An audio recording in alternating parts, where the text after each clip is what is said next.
everybody. It is another Sunday night, and that means it is time for yet another episode of Explain Yourself. We have a great book to go over today, and with our guest, Madeline Holly Rosing, who is here to tell us about Boston Metaphysical Society.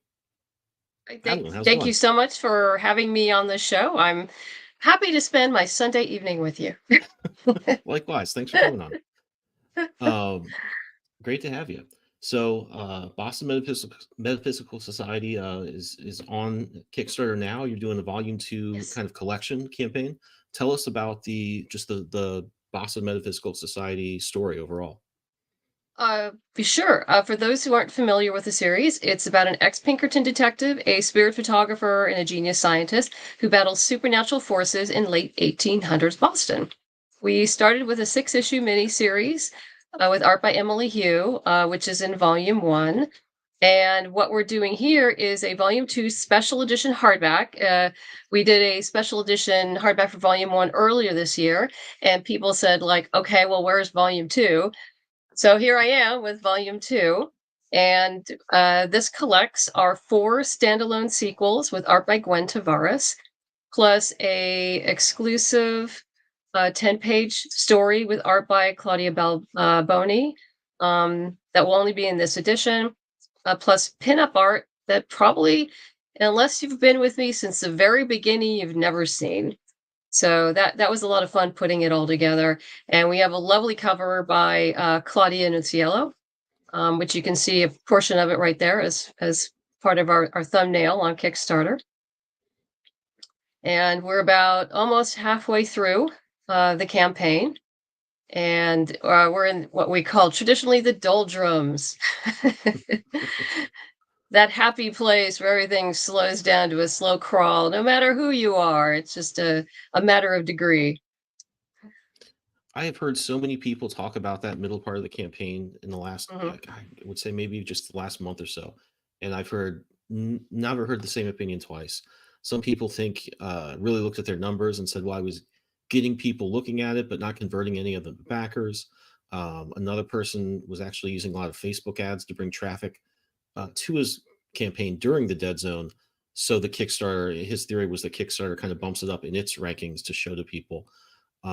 So I've seen obviously a lot of people are thinking about what to do with that, and I don't think there's any consensus to it. But yeah, it's a frustrating place to be. Absolutely. Yeah, yeah, no, it is. And my one of my solutions is to be on podcasts like this, during the heart of the doldrums for, to people to notice it. I have yet to run ads for mine. I whoever is running ads, I mean, that makes sense to run them during the doldrums Mhm. because yes, if you get more backers, it ups you in the algorithm, so you rank higher when someone searches comics for popularity. So yeah, I mean that's a completely valid way of handling it. Um, Other ways are to introduce a new reward tier, introduce new add-ons, do something fun in the middle of it that will garner more attention. So, or you could do all of those. I mean, any Ideally, variation yeah, of this. Yeah, it makes it it does help, but we all suffer from it. yeah, absolutely. So get back to the story a little bit. Hmm. I love this sort of like you've got a Pinkerton detective. Obviously, you're kind of doing a little bit of like alt history. Yes. If you're bringing in some actual research and some real history and combining that with some fantastic stuff. What were some of your influences, like some of your favorite stories that you kind of were drawing upon when you were mixing up elements to create this series? Well, I love history and I love science fiction and I also love the X-Files. And so X-Files was sort of my initial inspiration for this, but I wanted to set it in an earlier period and without aliens. I don't do aliens in physical.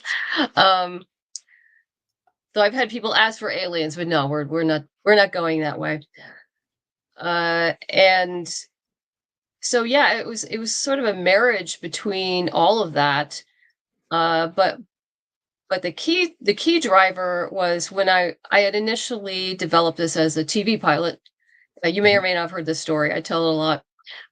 When I was in the MFA screenwriting program at UCLA, and It was originally called 1900 Detective Agency or something like that. And a friend of mine suggested that I develop it in a steampunk world. Now, at the time, I had heard of steampunk. It wasn't terribly popular. I did research and decided he's absolutely right. This would be a perfect venue and world to develop this universe. So I went back, changed up the some of the characters, gave it a more supernatural bent, and obviously changed the name considerably. Mhm. And here we are. So, like I said, I love history and I love science fiction, so it was a great way to blend the two, and also to bring in historical figures from the time who come in and out. In the original 6-issue miniseries, Tesla was one of the main supporting characters, along with Houdini, Bell, and Edison. Um, in the sequels, we do see Tesla once, and then it focuses on our main team. But what people may not realize is the African American gentleman who's part of the Boston Metaphysical team. His name is Granville T. Woods. He is a historical figure himself. He lived during the same time period as Tesla and Edison. And fun story about him: he sued Edison for stealing some of his patents. Yeah, surprise, Mm. surprise there. But the real surprise was Granville actually won the case. Oh, And Edison then offered him a job, which he refused, and he started his own business in upstate New York with his brother. He is originally from Ohio, but being the writer, I brought him to Boston because, well, I can do that. well, I'm an Ohioan that does now live in upstate New York, so I definitely need to read more about this guy. um, So it's been interesting. He got kind of lost in history, and when I was doing the original research on for this story, I found him, and I thought, well, he's perfect. mhm, One, because he wasn't famous, so I could kind of create who he mhm. was, a fictionalized version of Granville, and and it's been a lot of fun. Um, Working with our original three main characters of Samuel, Caitlin, and Granville, and then Alma Bryant came on I introduced her in the second sequel called The Spirit of Rebellion, which is in this book. No, very cool. There's something I love about this era of science fiction. I think that it was, you read Jules Verne or some of that stuff. There was obviously we're starting to see like industrialization, a lot of rapid change, lots of new inventions, things that seem crazy. To someone born, 20 years earlier. But I think Mhm. that something about the creativity you got from those writers, where it's like they knew crazy stuff was happening, their imaginations were really starting to chew on it, but there wasn't like so much figured out that the magic was gone. Like you could just think you could pop up to the moon and walk around or something crazy like that. And there was something Yeah. really fun about that type of imagination, because it wasn't A- a- silly, but yeah, it really absolutely. had whimsy. Yeah, and this time period is actually great for a writer because there's social, technological, and cultural change all going Mhm, on at the same time, which provides a lot of organic conflict, mhm, and so that your characters and your society have to deal with. And also the science at the time, even though part of it is science fiction and it is fantastical, I do try to make the science accurate when I can, when it serves the story, and if it doesn't, then mhm, I just move on. But the science is, which I should say, simplistic enough, it's analog, and it's easier to explain mhm. than science today, where you really have to dive into a specialization and understand so much more before you get to your true Mhm. understanding of the science. Just because time has, gone on and evolved, and science has evolved, and we know more than we did 100 years ago. Yeah, no, it's great that you just don't have something where you have to stop dead and deliver like a lesson on something just so the mechanics of whatever's gonna unfold with your plot makes sense. I mean, nothing like I was when I'd read like Tom Clancy novels as a kid, and he would just stop it dead and talk about like some certain type of submarine for like 5 pages or something. I was like, oh my god, this is horrible. I Yeah, can't take it. it's because he was in love with the submarine. So it's like Mhm, here, it's like it's a data dump. It's mhm, it's what I often call in a lot of science fiction novels, you'll run into passages of what I call technobabble, Mhm. and I don't mind a certain amount of technobabble, but then we got to move on with the characters and the story. And if it's too much, then you get bored. Yeah. Yeah, I really work hard in my exposition stuff. I mean, you're gonna have to do it eventually, I think, but, I really pay attention to, like, "All right, I've gotta find some way of making this fun to keep it moving," and obviously, you really I think there is, like, a timer on it. It can't be more than, like, 3 pages for anything I'm setting up in that way. And I even think of, Yeah, like, Tarantino movies. He would always write like, if he did have to stop a movie cold and explain a bunch of stuff, he'd find ways to be like, "Okay, I'm writing an exposition scene. I'm not gonna pretend I'm not. I'll make it as fun as I can," and it usually works out pretty well. So yeah, that is a struggle with science fiction, especially when you're gonna have some plot point that is really gonna hinge on the audience understands what this thing does, why it's important, all that stuff. yeah, Yeah. yeah. Or just put in dribs and drabs and dribs and drabs and dribs and Mhm. drabs and Yeah, so I love the look of the story. I mean, I think a lot of people just love that era and the way that you can fold in some of the steampunk stuff, the Art Nouveau stuff. It's just kind of a beautiful era of history, I think, to draw upon for an artist. Um, how oh much yeah. did you? Oh, go ahead. Sorry. Oh no, Gwen had a great time. I mean, whenever I work with an artist, send them a script. Mhm, I do a lot of research, and so I attach reference images to make their life easier. mhm, And usually it's a whole bunch. But Gwen went above and beyond, and even went to look at men's socks, which used to have buttons on them. So you'll mhm, see the men's socks are even period correct because she just got so into it and she had such a good time doing it. So it's been, it's been a lot of fun. And uh Gwen was with me for the 4 issues, and then had to move on because she has 2 very young children. mhm. Um but we actually still talk.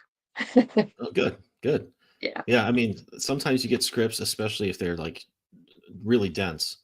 I mean, I've gotten stuff that's like, oh my god, I can't believe I got to like read through so much of this just to get to what I need. But I think, especially if you're a history buff, it makes it a little more fun. And I mean, I always appreciate when a writer's giving me some reference, not just to make my life a little easier, but I think that also helps you as a team get in the same page. A lot of writers don't always think visually, which isn't to say they do or don't have artistic talent, but sometimes if you're not responsible for drawing it, for actually translating that into a visual, you're not really thinking about some logistical stuff that how am I going to show this detail and that detail at the same time? How am I going to make them both big or fun or impactful? And I think Yeah. the more your team is kind of sharing some responsibility there, you get some really good results.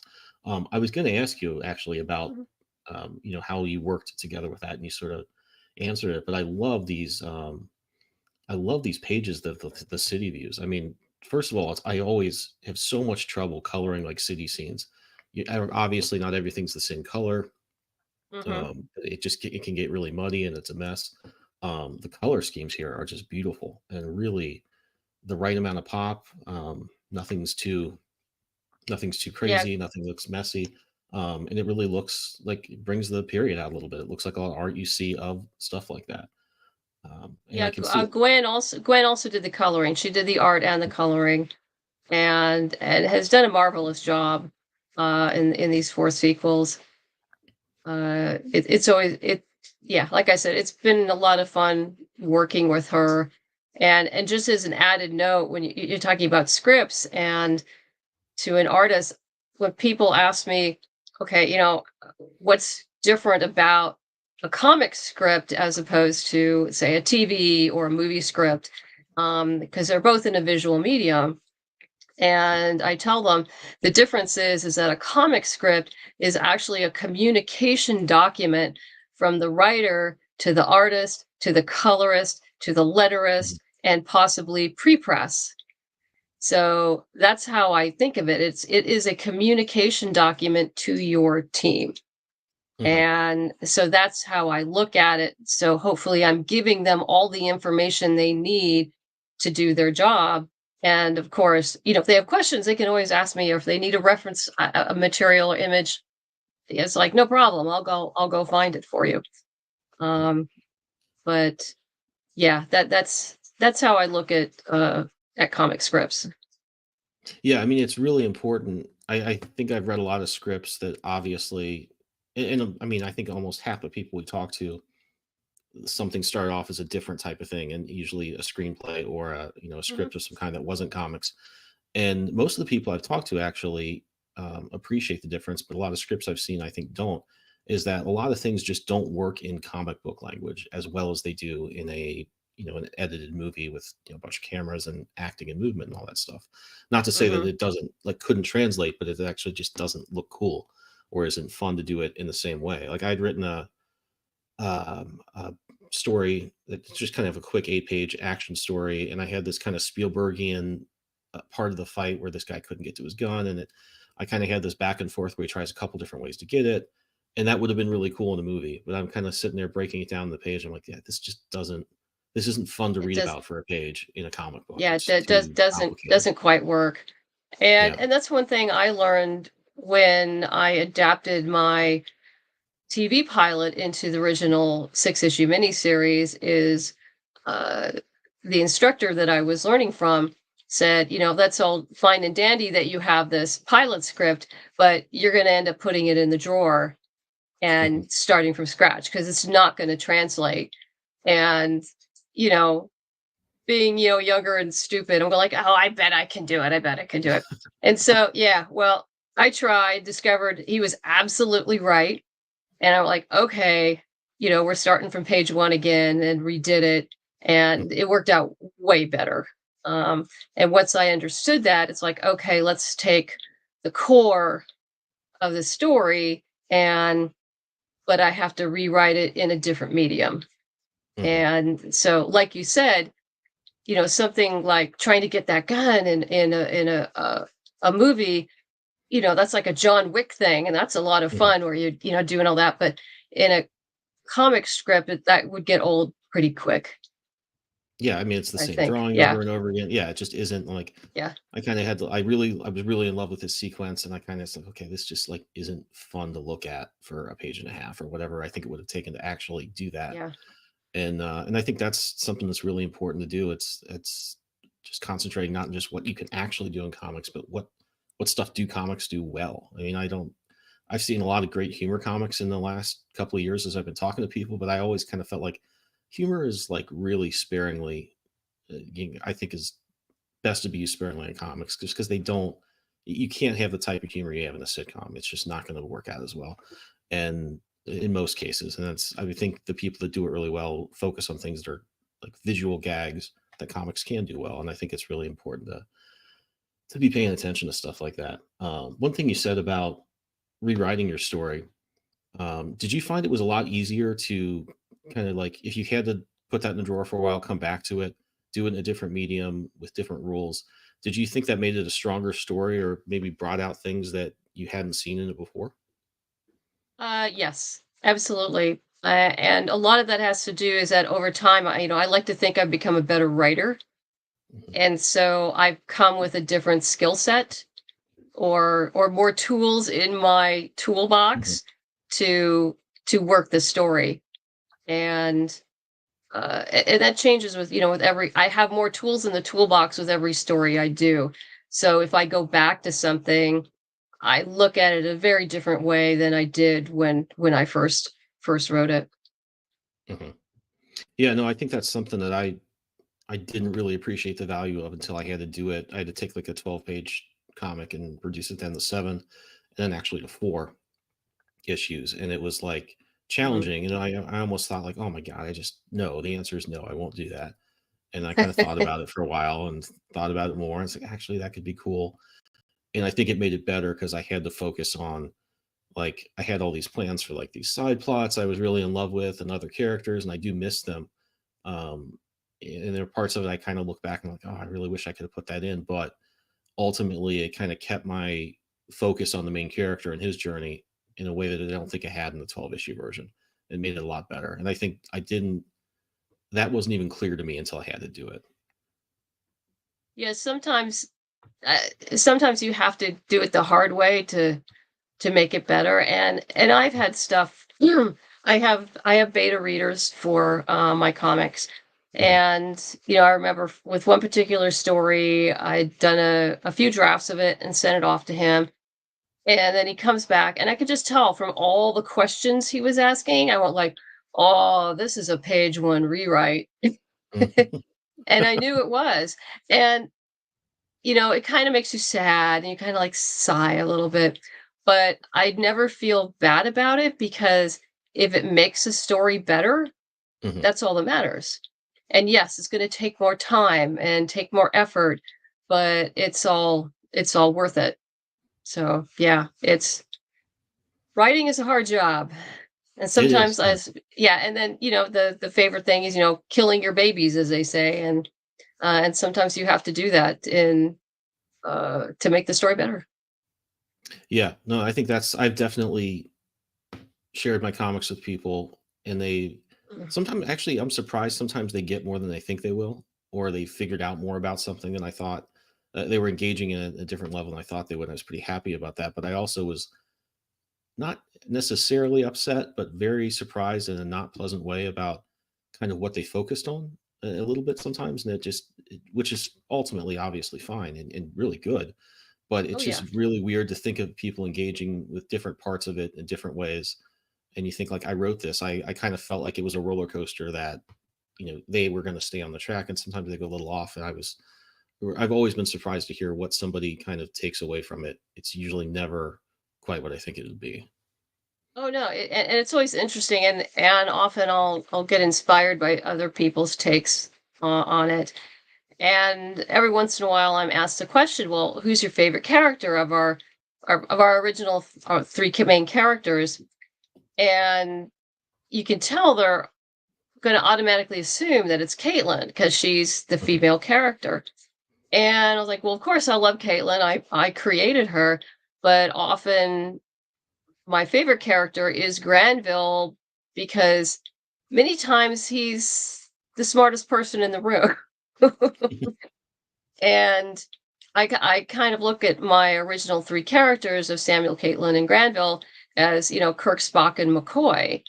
Mhm. Samuel is Kirk, Caitlin's McCoy, and Granville is Spock, and so he has to gather up the best of both of them and what they think and their experiences to come up with the best decision. Mhm. And as any good leader does, you listen to opposing, and then, you listen to solution A, solution B, but the real solution is D. Mhm. Yeah, I think it's really fun, I think, to let your characters argue over a situation. I think that's just one of the best ways to do it. Um, to kind of, and I think it's also kind of a fun way to like put some information out there about what they're going to be up against. But I think it Hmm. also just lets us like know those characters a little better. You don't just see them doing stuff to advance Yeah. the plot or to just kind of accomplish their stated goals, but to see them disagree is always a lot of fun. I've always found that like super fun to write, when characters are not necessarily disagreeing, but just kind of figuring out what the other one knows, getting on the same page, has always been one of my favorite things. And I think it also like is a really endearing thing for a reader too, to just get to know those characters a little better. Yeah, because it's advancing character and story all at the same time. Hmm. So we're getting to your readers getting to know a little bit more about them while we're moving the story along. Yeah, yeah, and I think that's ultimately, it's very rare, I think, that we remember plots being really good. I mean, I guess there's probably a few examples, but I can think there have been so many times I've like watched a movie or read a comic, loved the characters, loved the environment, loved the mood, the atmosphere, all that stuff. And when I kind of start to think about like, well, actually, what was the villain's plot really there? Like that doesn't make any sense at all. It really didn't matter to me like the first three times I had read or seen that movie. It just didn't register. If I was on board with the characters and I was having fun with them and like spending time with them, you'll forgive a lot in terms of plot. Not that you ever want your plot not to make sense. But yeah, that's just focusing on ways to make your character shine and just get a little bit of a relationship with the reader, is I think where it's at is kind of the most important thing. Well, absolutely. In fact, Brandon Sanderson said the same thing in one of his courses that he used to run.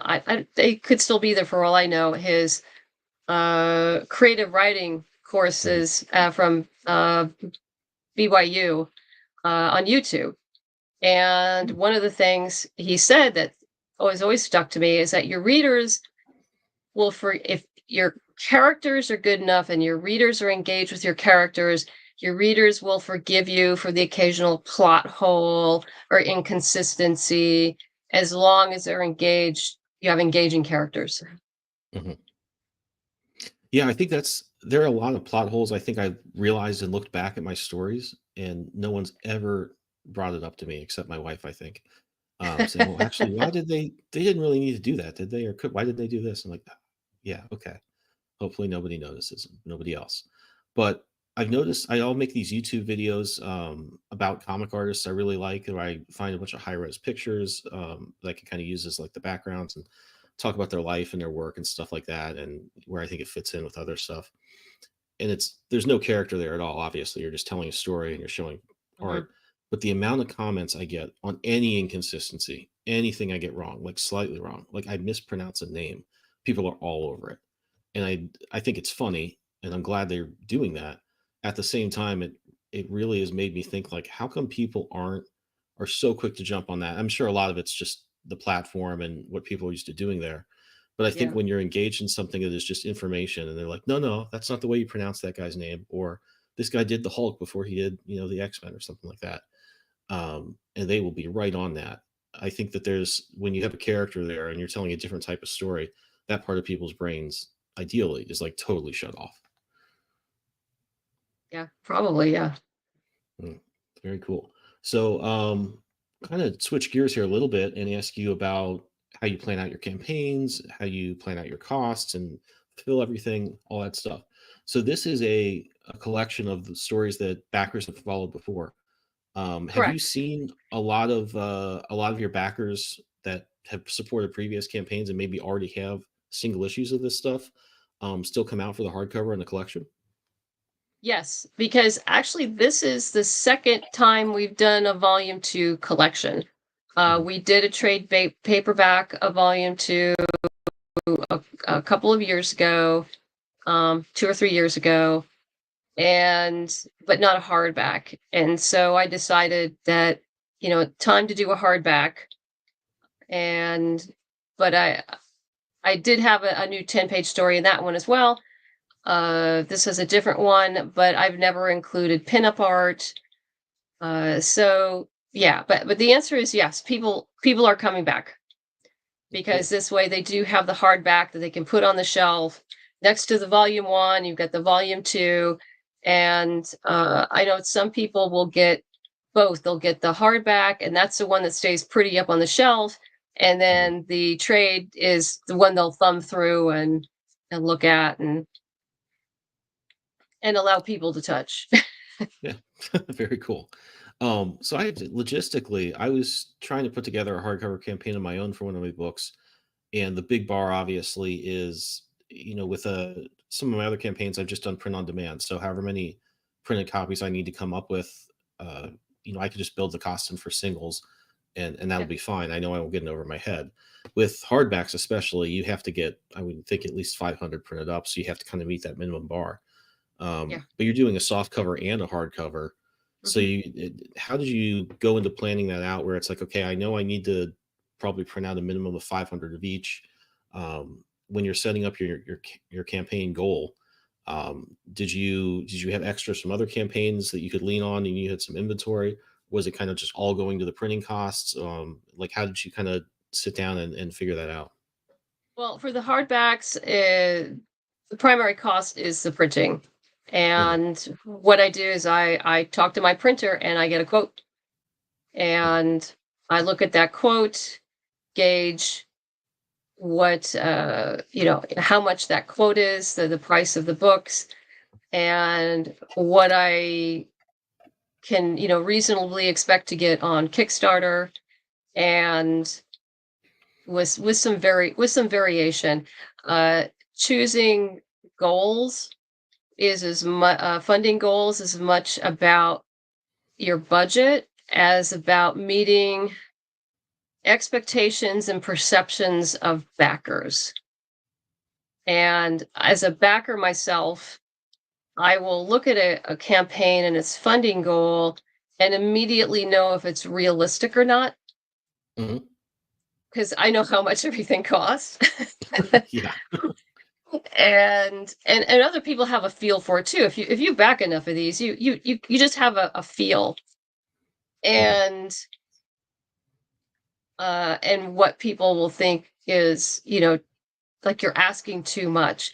So there is a bit of leeway here that my budget cost is, even though I have a funding goal of 10 grand, it's actually going to be larger. It's going to be more Mhm. than 10. And I know that, but I've also planned for that. Mhm. And in this case, I already have the volume 1 hardback paid for, which is a part of this project, Mhm. and the special edition also paid for, and a few other things, so I can build that savings into it. Mhm. Uh, Yeah. but yeah, it's almost part art and part science, picking a funding goal, uh, that I like to laugh about. But it a lot of it is it's a combination of your budget, what you can handle financially, and backer perception. Mhm. Yeah, I've seen a lot of I mean, I'll be on Twitter and I'll see people talking about a campaign. If somebody's asking for more than somebody thinks they should be, which is a Yeah, little there's some entitlement, I think, that people like, I don't like what you're charging. I'm gonna go on Twitter and tell people about it. It rubs me the wrong way, but you have to appreciate that it's happening, that people have a reaction to it. yeah. That's, I guess, kind of emotional, but yeah, I guess it's important to people to really be like, I've seen people sort of getting online and like guessing, like, well, this isn't how much printing should cost, or they're paying the artist too much or too little, which I think is weird. But I guess it does make me think, like, yeah, man, people are out there thinking about this stuff, and you have to be aware of it. They Um, they are, and it's also has to do with price points of reward tiers mhm, of how much, people think they, should be spending. And mhm, I will go on to other people's Kickstarters and look, and I'll go like, oh yeah, that's a great price, love that, that's spot on. And others where I think they're asking too little, and mhm, others where I think they're asking too much. And even though, yeah, I realize that budget wise they need that. I get it. yeah, I really do. There's a thing about selling volume. mhm, And I've gone to some people's campaigns, and I see, a 22-page digital comic for $10, and I just I kind of wince a little bit, yeah, because that I go like, yeah, do I really, there's a hesitation there. Whereas if I had seen 5 or 6, there would have been no hesitation. I would have went boop, mhm. backed, done. But and if I'm doing it, you can better believe other people are Oh yeah. doing it. I mean, there are people I've So, seen and say like anything in double digits for a PDF file. They're just like, forget it. I'm not doing that. well, it really depends on how big the PDF is.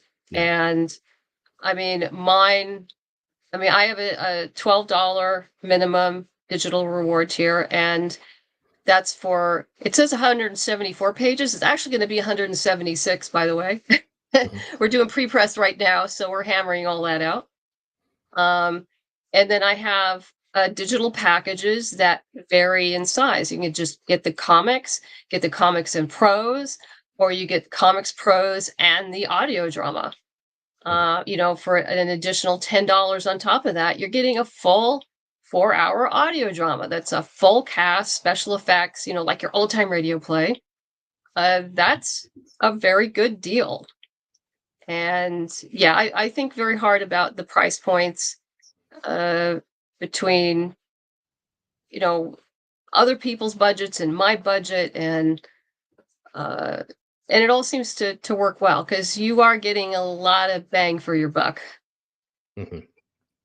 Have you noticed something? I think I'm going to rip off from you here, but the way you've set up your rewards here images, you don't just have you have like a bunch of different mock-up images there, just to kind of, and like that really does drive home for me that there's a bunch of stuff here. Normally, I've always just done like one screen that's the cover of whatever that thing is. But having all those other things in there just I think makes it so much easier to, I guess, mentally digest. Like, hey, this is going to be a lot of stuff. Yeah, that's all Brant Fowler. I hire him to do my graphics because I Hmm. really suck at it. I mean, badly. So yeah, Brant has been doing my graphics for the last two Kickstarters and has done a Hmm. great job. I love how he sets it up, and yeah, the images look Yeah, great. yeah. I love these little things here, the chapter breaks. Joey, it's a shame he's not here because he does this as well for a lot of campaigns, so he would have probably really Mhm. liked to talk about that. Yeah, Brant did That's that. his day to Brant did day. that as well. Yeah, we really went back and forth about those little headers, and because they're sort of akin to a compound bow, which is what Hmm. Samuel sometimes uses. Oh, cool. Well, pardon me. I like how it looks, but as an artist, I hate drawing bow and arrow. Oh my god! And Uh, people always make you do it too. It's terrible. So you got in. I was gonna on my notes here. I was gonna ask you about the audio drama and then some of the extras you've got. You're making this kind of bookmark thing, which yeah, looks it's really cool. a metal bookmark. Alejandro Lee designed it. I said, let's do I because the last I'm kind of doing this whole owl motif through the whole Hmm. hardbacks between volume one and volume two. And in volume one, we did uh like special detective business cards that are metal, Hmm. and those are add-ons for this campaign. And I've done metal bookmarks before. They come out beautifully. They're very, very cool. And so yeah, that's the one that has a copper finish that you see the mock-up there.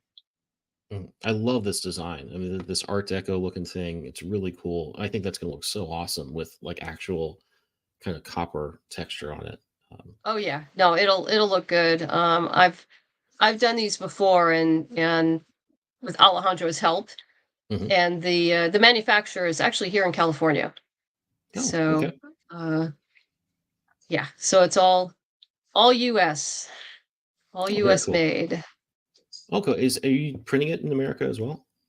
No, If you no, don't this mind. they Okay. no, it's printed in China. I happen to use Printlore, Samantha Amborn, Hmm. and when we went to hardback, she said, hey, I've got a printer in China that does hardback better than anybody else I work with. And I've worked with her a long time, so I believe her. And when we made the stretch goal to do the foil embossed, she would send me little videos of the foil and in the Hmm. light so I could see if it was iridescent. So I'm like looking at really close in the little videos, and yeah, the foil on volume one just it turned out beautifully. Yeah, So I was gonna print up my hardcover that I was doing my own in China from Carissa Grant, who had been on the show, mhm. recommended a printer, and I think it may be the same people, It but might she probably was is. It probably they is. were Yeah. they were sending her videos of stuff like here's how the binding's looking, here's how much of the spine all that stuff, and I think that's the one. I mean, obviously, I guess I would love to just work with people in the U.S. For a lot of reasons, but I think that I'm hearing more and more for hardcovers. It's like really the only way to be cost effective is to do it that way. No, So I'm curious. it's true. It is. I would love to do that as well, but it's not cost effective. I Mhm. couldn't afford it. I Yeah, just no, couldn't. same. So Yeah, yeah. and I think it's also like there's something really nice about the hardcovers. I think people do kind of want that to sit in their shelves. I mean, you just look at how many omnibuses and all those crazy things Marvel and DC are putting out all the time, and they're like everybody eats them up. So I think that people do kind of want that, but um, it's tough to make it work at least here, cost wise, especially if you're indie and you're doing it all on your own. Yeah. Yeah. A lot of planning. Yeah, absolutely. But yeah, that's definitely cool stuff. I mean, I even seen a person we had on a few weeks ago was also printing up those like the boxes that kind of hold everything that have all their stuff printed on Oh it. yeah, yeah, Those are yeah. Those so are cool. great. Yeah. That's on my bucket list of things to do as a creator. Absolutely. Um, okay, so yeah, that's pretty much all the stuff I had noted out to ask you about. Before we jump over to some other stuff, tell us again about like where we can find you. We have the link for this Kickstarter campaign down in the description of the show, so you can click right over there. Where else can people find you online? They can find me at bostonmetaphysicalsociety.com, which goes to Queen of Mercia. That's my overall corporate name. It's the Mhm. same website. They can find me on Facebook at Boston Metaphysical Society Comic, uh, X, formerly known as Twitter, at M Holly Rosing. And basically, they just go in into any search engine and type in Boston Metaphysical, and I'm going to come up. So, Always good. I love your company name, by the way. When I was looking at the press release, I keep mentally rearranging that word. It seems like Queen of America, which I thought was yeah, pretty funny. everyone does that. Everyone starts switching that, and that actually happened to me at a panel. Someone asked, like, Mhm. "Why do you have a company name called Queen of America?" And I'm like, "No, no, no, no, no, no. It's Queen of Mercia." And Yeah. if you've ever watched The Last Kingdom and understand when I say Uhtred, son of Uhtred, um, you'll know where that came from. Oh, okay. I have not watched. I Yeah. watched one episode of that, I think, and I didn't quite get back to it, but it looked pretty cool. Yeah, and also Mercia was easier than calling it, Queen Ethelred, using Old English letters that you can't typeset and anymore. Actually, having dealt with like LLCs a little bit and just trying to get it set up and it being a pain because of every detail being like they ask me a million questions about it, setting something with a bunch of old characters and just thinking of those people having a short circuit when they read it is very appealing to me. I like the idea of that a lot. Oh yeah, they would lose their minds. I'm sure it would come back at you, but something about it that makes me smile. Very cool. So let me jump over real quick here to highlight a few other books that we're working Sure. on. First Cool. one is Archetypes. This is the book Joey and I worked together on. Actually, mostly Joey does all the hard work here. We've already done one issue of this earlier this year and got that out to backers. This is going to be issue 2. This is basically our love letter to the old school Hero Illustrated Wizard magazine type stuff, but for indie comics. So you get articles about creating comics, articles about writing, templates you can follow, and also some short comic stories from a lot of great creators. So head over to the pre-launch. This is also in the show description down there, and get on this list for when we launch. And I think we're going to be launching pretty soon. Second book I want to bring up is Dangerous Squad. This one's got 16 days to go. It's a very fun book, kind of a Stranger Things vibe to it. A lot of supernatural stuff. One other thing is the creator, who I think we're going to have on next week, actually. Not only has he produced this great looking comic with a great story, he's been doing these sort of faux podcast episodes with different characters that really expand the world. So head over there and back this project, and definitely look up the creator and some of the stuff that you can find that kind of just fleshes out this world. It's really fun, and I think it's a world people will really enjoy diving into. The next one is Sherlock Holmes: The Phantom Masquerade. This is by our friend Daniel Calvin, and that's my cover art there, or part of it you can see. Oh, This one's I got back that. I back oh that. cool. Well, thanks. There's 3 days to go on this one. This is a really fun book. It's basically a little bit of a crossover between the Phantom of the Opera character and Sherlock Holmes. Basically, Sherlock Holmes is coming out of his recovery from the story where he dies by the waterfall. He's kind of getting back in the swing of things, and he encounters the Phantom of the Opera coming after the characters from that story, and solving that mystery. So, really fun book. If you're a fan of any of these characters, Daniel has like just lives and breathes this stuff. He knows everything about Sherlock Holmes. He knows everything about the Phantom of the Opera. The book itself has like just a lot of great atmosphere.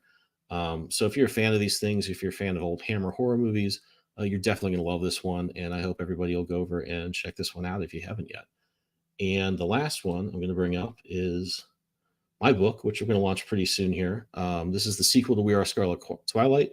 This is kind of a lead into it. The main story is going to be called Cobalt Crisis. This is the countdown to Cobalt Crisis. And so this is essentially a take on your Crisis on Infinite Earths, Secret Wars, that type of thing, but done in a 1940s sort of pulp style. So if you like those big two events, it's a really fun chance to do that unburdened by a lot of the continuity they get saddled with, but also to put in a lot of that old atmosphere that you get from like old JSA comics or the original Batman comics. the old Fleischer Brothers Superman cartoons kind of applied to a big story like that. So I'm really looking forward to getting this one out there. It's going to be a lot of fun and set up a really fun story I think people like. So this also is in the show description. You can pop over there and get in the list when we launch, which should be probably in the next couple of weeks. Great. All right. That is all I've got. And of course, I want to bring up, actually, I should have brought that back up. Just, oh, there we go. Took a second. Everybody go over and check out Boston Metaphysical Society. This one has, I think, 18 days to go. A About lot of great 18, stuff yeah. here. So yeah, other than that, just want to thank you for coming on and sharing this book with us. It was really fun to talk to you. And Oh, yeah. this Thank just you seems so like much for such a, having me. oh yeah, absolutely. This seems like such a fun world. You've already produced so much content about it. I think if you're coming in new, there's just a ton to dive into and catch up with, which I think would be just a ton of fun. Yeah, we even have a starter kit. We actually call it that. I did see Uh, that. for s- yeah, it's the volume one trade, a special edition trade paperback, and the novel, the prequel novel. Yeah. Oh, I did want to So ask you about the novel. Yeah, you also have like a ton of prose stuff you've written to just yeah, expand I this. have a prequel novel and a prequel anthology. And we actually put together this package based on conventions because we had people who said, like, where do we start? I really like this, and often they like both prose and graphic novels. So I said, get these two. One, you'll get your prose and graphic novel fix, and what this will do will give you the underpinnings of the entire universe, and then you can go wherever you want. What I decided a long time ago for budgetary reasons is that anything that happens in the timeline before volume one will be in prose, and Mhm. everything that happens after volume one will be in graphic novel form. Oh, very cool. No, I like that. I mean, I think there's just something so fun when you encounter a new comic or a new world that you really are into. If there's just you have the initial thing and then you just have tons of background stuff to go into. I mean, I kind of really only got into Star Wars when I was in high school. And what was Hmm. cool is I kind of reintroduced myself to the movies and was just really into that. But it was in the early 90s when all these other novels were coming out. So I just had there was just all this stuff to dive into, Oh which I think yeah. made it so much more fun. And I think that it's great to see, especially somebody in indie comics, because you don't have the benefit of just throwing tons of people at it to create all this content. That there is a franchise out there with that much stuff that you can just really get into and lose yourself in. Yeah, and people have had a lot of fun with it. All of these are standalones as well, because I Mhm. never know how people are going to enter the universe, and I want them to have a complete story. I mean, I like complete Yeah. stories. I assume everyone else does too. And it was also a good way to exercise the prose side of my brain.